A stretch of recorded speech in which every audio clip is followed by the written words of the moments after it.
Bueno, ya con nosotros aquí el licenciado Manuel Rodríguez, un joven economista que ha ido calando, ¿verdad?, por sus puntualizaciones en cuanto a la economía. Y yo quiero hacerle una pregunta, don Manuel, bienvenido. Una pregunta rápido y caliente. ¿Había dinero en la calle? Buenos días, don Manuel, primero, y a Rafael y el país que nos está viendo. Bueno, de que había mucho dinero hay y va a haber por los próximos 5 días, ¿no? Ya estamos hablando que cuando termine la Navidad, entonces ya se tendría que recoger ese dinero. Evidentemente hubo mucho dinero, estamos hablando que en promedio estaría por alrededor de los 25.000 millones, una masa monetaria muy alta, y hay varios componentes que tienen que ver con ese impulso. Primero, ustedes saben que las empresas privadas y el gobierno, entre los dos, prácticamente tienen la masa monetaria del país. El sector público entregó alrededor de 18.000 millones de pesos en el mes de diciembre, y en el mes de diciembre también las empresas privadas hicieron casi un aporte de 6.000 millones más lo que el gobierno aportó ya con la tarjeta. Es decir, que hay una masa monetaria muy amplia, y eso es importante porque eso al final de cuentas le da un empuje final a la economía y ya en el año, en el mes final. Hay una situación aquí, Manuel. Tú sabes que la mayoría de ese dinero ha sido un dinero electrónico, vamos a decir así, no tanto efectivo. ¿Cómo afecta eso al comercio, por ejemplo? Ok. Bueno, desde el punto de vista de los grandes comercios le beneficia porque el medio electrónico, el pago electrónico le beneficia mayormente a esos comercios que tienen la plataforma que le permite tener interacción. Entonces, lo que son los supermercados, esas grandes cadenas se están beneficiando. En el caso de los colmados que estaba supuesto a recibir, reciben los beneficios también, pero reciben muy poco porque no están preparados, no tienen la logística preparada para lo que es ya recibir esos beneficios. Lo que es interesante es lo siguiente, Manuel y Reyes, es bueno que el país sepa que el dinamismo se está viendo. ¿Por qué? Porque antes, como se recibía lo que eran las cajas, ¿no?, ya tú las recibías y evidentemente ya no había un gasto porque tú la estás recibiendo. Ahora no, ahora tú recibes lo que es tu tarjeta y tú vas y haces los gastos. Entonces eso hace que tú vayas a los supermercados o vayas a otro centro comercial y te encuentres entonces con los tradicionales gastos que hace la gente, que son las regalías y los empleados, y más aquellas personas que reciben beneficios sociales, vamos a decirlo así, la gente que recibe en la caja, están consumiendo donde consume la gente que trabaja. Y eso evidentemente hace que entonces se vea mucho dinamismo, mucha interactividad. Es importante en ese caso porque entonces la gente está comprando lo que quiere comprar con esa plataforma Exacto, electrónica. fue correcta la medida del gobierno en ese aspecto. Bueno, desde el punto de vista de la inversión fue correcta porque la gente está consumiendo lo que quiere consumir. Ahora, lo que habría que ver, la discreción de cómo se entrega la tarjeta, porque ese es el detalle que a mí me preocupa, porque cuando tú tienes, por ejemplo, que una entrega de caja que a la gente no le simpatiza mucho por la formalidad, que es muy informal esa entrega. Sin embargo, cuando una gente va pasando por una fila y ve que está entregando caja, se pone en fila y recibe su caja. Pero con la tarjeta entonces se limita mucho, entonces se le entrega a ya gente precondicionada. Entonces yo no sé si la cantidad que anunció el gobierno de 1 millón de tarjetas, justamente estamos hablando, señores, 1 millón de tarjetas, muchas tarjetas, si llegó donde tenía que llegar o con qué método se eligió la persona. O sea, evidentemente no estoy muy claro. Ahora, lo que sí es importante es que se le entrega a la gente y la gente consume lo que quiere consumir. No, que hubo previamente a esa parte una depuración, porque esa tarjeta la recibieron gente que se, ¿cómo te digo?, que se evaluaron por su condición económica, que no la recibieron la gente que están ya en los diferentes tipos de fase 1, fase 2, sino que se enfocó directamente a ese público. Gente que se le hizo una evaluación y se determinó que la necesitaba. Siempre hay quejas porque estuve escuchando unos medios diciendo que la gente que querían la caja y demás, pero yo creo que es importante porque es un ejercicio que se hace, ¿verdad? Aperturándole una cuenta a gente que nunca en su vida han tenido cuenta bancaria. Bancarización, sí. Eso es bancarización. Y para mí eso es sumamente importante. Pero yo quiero hacerle una pregunta, Manuel. Ese dinero electrónico tiene el mismo efecto que si tú pagas en efectivo, porque a veces cuando tú pagas en efectivo, tú comienzas a moverse ese dinero. ¿me entiendes? A moverse y ahí puede pasar de mano, se ha medido creo que hasta de 18 veces, pero en este esquema de dinero electrónico, ¿se mueve igual en esa misma proporción o cómo se ha medido eso? No se mueve igual. Primero porque tú tienes dentro de la cadena logística, hay un sector que se beneficia, que es el sector tarjeta, ¿no? Tarjeta viente, recibe la tarjeta, pero entonces quien la produce, que es una empresa, recibe una comisión, 3.5, un 4, dependiendo cuál fue la negociación que hizo con el gobierno, ya se queda ese beneficio ahí. Pero además también cuando tú haces lo que es el consumo con la tarjeta no te llega de una vez líquido al negocio el dinero. Es un proceso que se toma varios días, ¿no? De hacer desembolso. Entonces el negocio, el comercio, lo que hace entonces que se queda esperando el desembolso durante varios días. Cuando es efectivo el dinero, cuando es líquido, como se llama liquidez, entonces el mayor nivel de rapidez, porque tú lo entregas y tú puedes consumirlo, puede comprar productos para hacer inventario, todo ese tipo de cosas es más beneficioso. Entonces, en el caso de la tarjeta, lo que hace entonces que tú puedas aguantar 10 o 15 días el negocio, el comercio, para entonces recibir el reembolso. Pero lo que es importante de ese proceso es que te permite transparencia, ¿no? Desde el punto de vista comercial, porque tú registras, ¿no?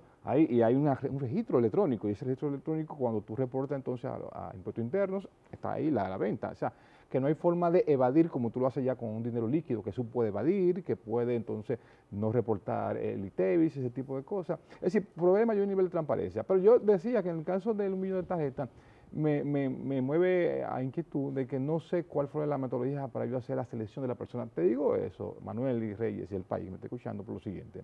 Por ejemplo, la pobreza en el país, estamos hablando que la pobreza extrema, ¿no? Está en un 7% de la población, y en el caso de la pobreza ya normal, estamos hablando de un techo mínimo a un 30, un máximo a un 40. Entonces, si se hizo 1 millón de entrega de tarjeta, estamos hablando de un valor muy reducido en relación a la pobreza.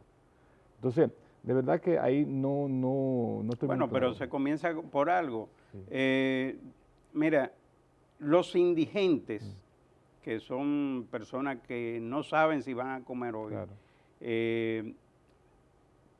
Sería importante, ¿no? Entregarle lo que sería esa tarjeta. Claro. Pero son indigentes, muchos de ellos ni les interesa, ni se enteran siquiera de que hay esas facilidades. O no tienen, por ejemplo, ellos documentación, entonces ya no tienen acceso a lo que es ese beneficio. Entonces hay una situación ahí que sea un poco excluyente, ¿no? Pero ojalá que ya para una próxima entrega de la tarjeta se pueda entonces definir, qué sé yo, una base que amplíe más la cantidad de tarjetas y que no se quede en el millón, sino que se quede quizá un porcentaje alto. Yo sé que mucha gente dice, pero es que hay muchas tarjetas. Lo que pasa es que si se va a hacer para una entrega de Navidad midiendo los niveles de pobreza, el mapa de la pobreza, entonces tú haces una selección general. ¿Qué lectura tú le das al pequeño comerciante, a ese colmadito, que alrededor del 90% de los colmados no aceptan tarjeta, ni de crédito, ni de débito, ni nada de eso? Alrededor del 90%. Yo creo, ¿Sí? Yo creo que uno de los retos que tiene justamente el pequeño negocio que radica El micro. En la informalidad, el micro, es que se formalice.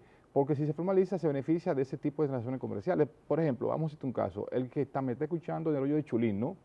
O en el hoyo de Plempito, que es un pequeño colmado. Pero sucede que ese pequeño colmado solamente es único en ese sector ahí, y por lo tanto todo el sector pudiese comprarle a él, vamos a decirlo así, exponencialmente, si tiene algún tipo de registro electrónico de que son tarjetas.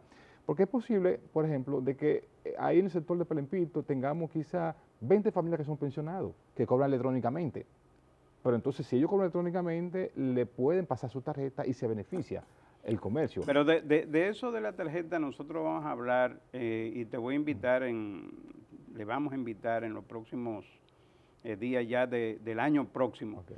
Pero hay muchos temas ahí. Ahora, antes de que se nos vaya el tiempo, Manuel, ¿cuáles son los retos y desafíos del país de cara al 2021? Bueno, tocayo Manuel, yo espero que lo que yo voy a decir ahora, yo me equivoque, ¿no?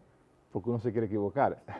Es insólito que lo que tú quieres decir es equivocar. Bueno, miren, la expectativa del país y como el resto del mundo no está muy clara, no se prevé mucha positividad del punto de vista de los indicadores económicos. Yo abogo de que yo diga que me equivoque, lo que en el caso, por ejemplo, de la recuperación de la economía dominicana, la CEPAL hace una proyección y el World Fondo Monetario de que vamos a tener un crecimiento negativo este año ya en los próximos días cerrando con un techo mínimo de menos 5% a un máximo de un menos 8%, ¿no? Se prevé que el crecimiento económico del año que viene sería entre un 5, un 4.5 positivamente. ¿En el país? Sí, lo que se prevé. Yo creo que va a ser difícil que se logre ese crecimiento por lo siguiente, porque el crecimiento de nosotros depende más de servicio, empuje fuerte y la remesa. La remesa es importante porque la remesa ha crecido mucho, incluso este año vamos a tener cifras récord y eso tiene que ver de que los estímulos económicos que está dando Estados Unidos, es importante, y Europa, pero más que todo Estados Unidos, hace que los dominicanos puedan entonces aportar a su país con envío de remesa.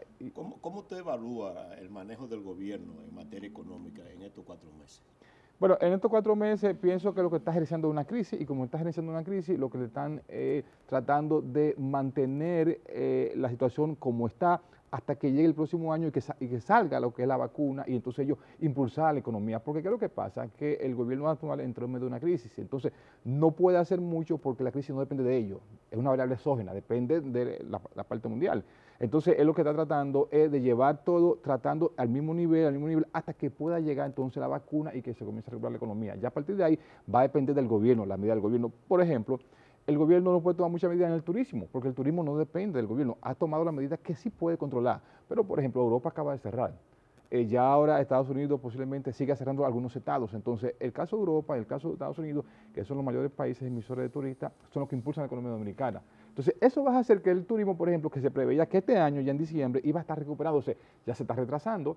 Sí. Está dependiendo del turismo local, pero es muy débil la parte local. Entonces, estamos hablando que si se cerró ya, como se cerró Europa, una parte, estamos hablando entonces de que posiblemente el primer trimestre del año que viene, que es de enero a marzo, entonces el turismo sea negativo el crecimiento. Si es negativo, estamos hablando entonces que a mediados de año la economía estaría casi entre 1 positivo o menos 0 de crecimiento. El gobierno prevé que para ese año estemos casi en 4 positivos. Yo creo que no. ¿Por qué? Porque depende mucho de esas variables. Entonces, todo ese tipo de cosas hace entonces que se reconfigure. Evidentemente, el gobierno vende noticias positivas y anuncia de que el crecimiento va a ser positivo. Entonces, ¿qué es lo que ocurre? Que si llegamos a junio del año que viene y el crecimiento ha sido moderadamente positivo, 1, 1.5, es posible que podamos crecer entonces un 2%. Si es así, es positivo, es importante, pero entonces no va a tener la suficiente capacidad de crear empleos, porque la economía dominicana para crear empleo debe crecer en alrededor de un 3.5 un 4%. Entonces, eso hace que vilumbre mucha atención. Yo creo que la economía dominicana va a crecer ya sí en el 2022, ahí sí. Ahora, ¿qué pasa? Hay un problema, el gobierno acaba de anunciar una reforma fiscal, ¿no? Que me sorprendió que lo acaba de anunciar de que va a ser el próximo año que se va a discutir. No un pacto fiscal. No, una reforma que va fiscal, que va a ser integral. Espérate, porque es diferente una reforma fiscal a un pacto fiscal. No, hablo de una reforma del gobierno. Porque si es una reforma, entonces eso hay que observarlo, porque lo que manda la ley 01-12, que es la Estrategia Nacional de Desarrollo, es un pacto eléctrico que nunca se ha concluido, claro. Y el pacto fiscal, que yo te voy a pagar impuestos, pero ¿en qué tú vas a invertir ese dinero? Por eso ellos hablaron de una reforma fiscal que sea ampliada, que sea integral, de poner a pagar lo que evidentemente no pagan y lo que pagan mucho bajarle. Entonces, habría que ver con el acuerdo fiscal ya entonces hay compromisos de ambos lados. Exactamente. Entonces, es el detalle. Entonces, con el pacto fiscal. Claro, entonces no lo puede hacer el gobierno, a mi punto de vista, el año que viene, porque si estamos ya tratando de que la economía ya pueda comenzar el crecimiento y tú le pones impuestos, cuando hay reforma fiscal en todas partes del mundo, siempre la economía se rezaga por los próximos 6 meses hasta que se ajuste. Entonces, si es así, tú vas a frenar la economía. Yo creo que lo correcto sería en el 2022, entrando el 23, la reforma fiscal. Ahora bien, hay un problema. En el 23 es un año preelectoral. Entonces eso tiene un costo político. En toda parte del mundo las reformas fiscales tienen costo político. Entonces habrá que ver. Por eso estoy diciendo, yo creo que, y es lamentable, estos 4 años, ¿no? Serían los 4 años perdidos. Y es posiblemente que entremos quizás a otra década perdida en la América Latina. De hecho, ya los organismos mundiales están diciendo que la pobreza en la región y la crisis económica es peor que la década de los 80, cuando aquella famosa crisis, ¿no?, que de mucha deuda y todo ese tipo de cosas. ¿Por qué? Por lo siguiente, tenemos poca capacidad de maniobra en el presupuesto. Estamos hablando que este año cerramos con un déficit fiscal casi un 8%, vamos a cerrar también con una deuda en relación al Producto Interno Bruto 70%, entonces nosotros tenemos de un problema. un 70%. Cerramos el 2019 con un 53%. Extraordinario. Llegamos a un 70%. Eso evidentemente te está presionando mucho. No tenemos mucha capacidad de maniobra nosotros como país. ¿Por qué? Porque entonces los ingresos son pocos desde el punto de vista de la presión tributaria. Y cuando tú tienes una deuda así, tú tienes entonces que irte a endeudar más. Si es así y entonces no se hace lo que los ajustes fiscales como preveo que no se pueden hacer, y entonces vamos a cerrar en el 2021 quizá con alrededor de un 75% o quizá un 80% de deuda. ¿Sabe el pueblo dominicano de todo eso que tú estás hablando? Porque yo veo que la gente está tirando los cuartos por la ventana, ¿no? O sea, como que no hay problemas. Y siempre que tú vislumbras un problemita, tú comienzas a ahorrar dinero para cuando haya escasez. Lo que pasa es que hay un elemento psicológico ahí. Hemos tenido un confinamiento de marzo, ¿no?, cerrado.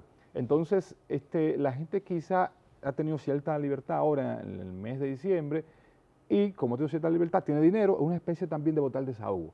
Pero ¿qué va a ocurrir? Que bueno, entrando ya enero, inmediatamente tiene el gobierno que coger esa masa monetaria y sacarla, ¿no?, del mercado. La va a sacar entre enero, entre febrero y entre marzo. Entonces, de enero a marzo se va a sentir bien lo que se llama ya la escasez de dinero en la calle. Encima de eso, si se dificulta lo del coronavirus y entonces tiene el gobierno que cerrar, que es otro elemento a tomar en cuenta también. Por eso yo decía que yo preveo que la economía no va a crecer un 5% como sí anunció el gobierno. Ojalá equivocarme, ¿no? Entonces, si se cierra de nuevo el país, entonces va a impactar mucho lo que es la parte ya del consumo de la gente y los ingresos. Tenemos en el caso de nosotros diferente a los Estados Unidos. ¿Qué pasa con los Estados Unidos? Que se impulsa mucho el consumo con los estímulos fiscales, no, entrega de dinero efectivo. Lo puede hacer Estados Unidos porque tiene lo que se llama una máquina de hacer dinero en Estados Unidos. Manuel, ¿qué va a pasar con esos programas sociales, fase 1, fase 2, que el gobierno ha estado hablando de que resultaría imposible mantenerlo? Aunque el presidente dijo los otros días como que lo está analizando, a ver qué va a pasar con eso. No, ya el gobierno lo anunció para hasta abril, lo va a llegar.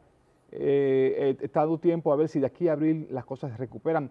Si no recupera, entonces él tiene dos opciones. ¿Cuál sería?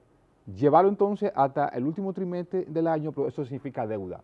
Para que tengamos una idea, el gobierno desde que inició los programas fase 1 y fase 2 ha gastado en deuda 100.000 millones de pesos. Eso es insoportable para una economía toda parte del mundo. Pobre. Claro. Una economía pobre porque nosotros actuamos como si fuéramos ricos. Pero hay un problema. Pero somos pobres. Es un gasto excesivo de 100.000 millones, pero entonces los ingresos han bajado.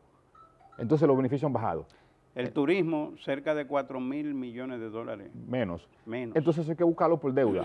Pero entonces si tú tienes esos 100.000 millones de nuevo y lo metes hacia junio, entonces tú tienes que buscar deuda para tú colocar entonces dinero ahí para cubrir el costo de esos programas. Entonces el gobierno se va a ver buscado entonces a partir de abril, si la economía mejora un poco, entonces ir desmontando, pero tampoco lo va a desmontar en general. De golpe. Sí, lo va a hacer gradualmente. Yo preveo entonces que si es así, si la economía repunta después de marzo, entonces de aquí a septiembre del 2021, entonces ya se desmonten los programas. Si es así.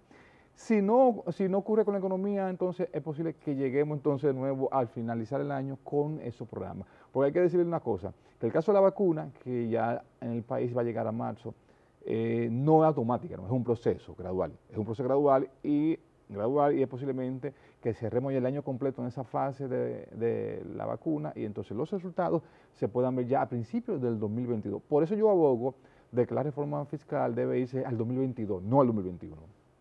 Pero, como quiera, este tema, señores, es muy delicado, muy fuerte, porque tú sabes que la gente en realidad está interesado en pagar sus impuestos, pero tú no le puedes pedir que, por ejemplo, que se aumente el ITEVI, vamos a decir así, o tú no puedes decirle que se aumente el combustible. Entonces, ¿de dónde se va a buscar nuevos impuestos? Pero mira lo que pasa, Manuel. ¿Qué acaba de hacer Europa en este momento? Europa acaba de hacer otro programa de estímulo fiscal para todo el mundo, clase media, los pobres y los ricos. Estados Unidos ha mantenido con la clase media y lo por estímulo fiscal. ¿Qué ha pasado aquí? Aquí solamente hubo lo que es una gracia de 3 meses a la clase media para financiamiento bancario, una serie de cosas, pero no ha habido la clase media. Entonces, la clase media está pagando colegio, está pagando teléfonos, pagando Clase media y baja. Sí, pero digo clase media que es la que tiene ese nivel de consumo. Sí. Entonces, no ha recibido un estímulo fiscal de nuevo del gobierno. La clase pobre sí está recibiendo lo que es los programas fase 1. ¿Quién se ha beneficiado, Manuel, en todo esto? ¿Quién se ha beneficiado? En este caso hay 2 elementos importantes a destacar. La banca se ha beneficiado, ha subido mucho, ¿no? Lo que es los beneficios de la banca y los grandes comercios, no los comercios pequeños, sino los grandes comercios. Hay que hacer una revisión de eso. Los grandes comercios, como dice, hablando de los supermercados, esa gente se han hecho millonarios. Incluso, bueno, porque incluso en esta misma pandemia hay supermercados que están construyendo. Sí, le ha beneficiado. Por eso decía que yo creo que el gobierno también, así como si la situación se empeora, así como contempló llevar los programas FASE hasta abril, debería pensar también en la clase media, porque la clase media está teniendo el mismo nivel de gasto, ¿no? Desde el punto de vista ya de sus cosas que tienen que hacer, pero sus ingresos han bajado mucho.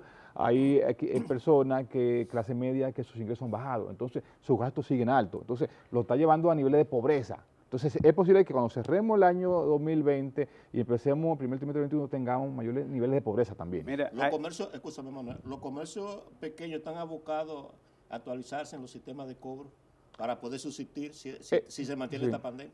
Claro, tiene que, no solamente por la pandemia, sino desde el punto de vista ya general. Debe hacerlo así, ampliar su nicho de negocio, de mercado, porque tiene que beneficiarse, porque la tendencia va a ser ya en este país, ya que la gente cada día más esté en la parte bancaria. Pero hay un problema ahí. Nosotros como líderes del sector comercial, sobre todo de la microempresa, hemos planteado al gobierno de que le dé ciertas facilidades a la microempresa, pero nada más se ha quedado en que sí, pero nunca llega, porque la microempresa va a tocar las puertas, por ejemplo, para la facilitación de un préstamo y sencillamente no hay dinero para la microempresa.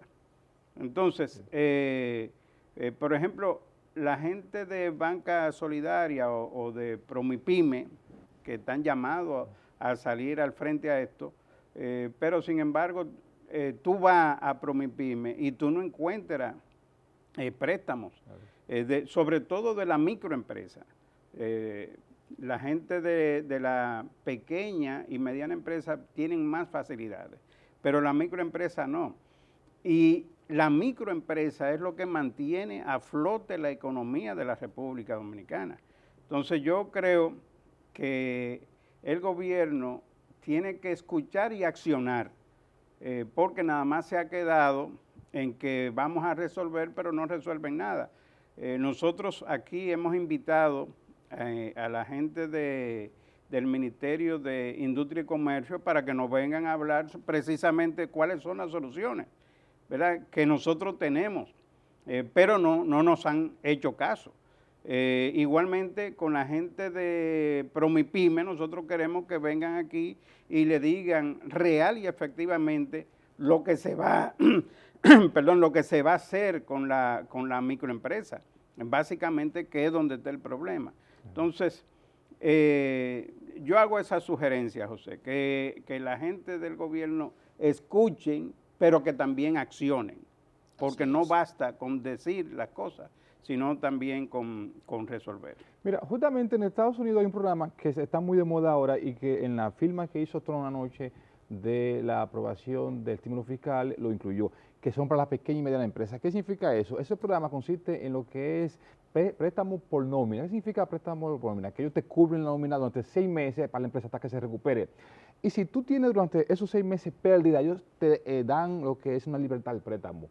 Fíjate, ¿por qué lo hace eso? Porque ellos conocen y tienen la conciencia de lo que son los pequeños negocios. Estados Unidos, por ejemplo, ese gran país, son de la micro y mediana empresa, no son las grandes empresas como la gente cree. Entonces, Estados Unidos, y por eso el concepto Promipyme que vino de Estados Unidos, ¿no?, hace años, es justamente ese sistema que aquí quizá no se está aplicando correctamente. Entonces, tú mencionabas el caso, Manuel, de que esas empresas realmente no tienen el beneficio por eso. Se nos fue el tiempo, Bueno, Manuel. muchísimas gracias. Un panorama muy sombrío. Y que este hombre dispara, dispara. Presentado en este día. Sí. Que ojalá tú te equivoques, como tú claro, estás planteando. Claro. Sí. Señora, a ustedes muchas gracias por habernos acompañado en este día, invitándolos a que mañana estén de vuelta con nosotros. Buenos días.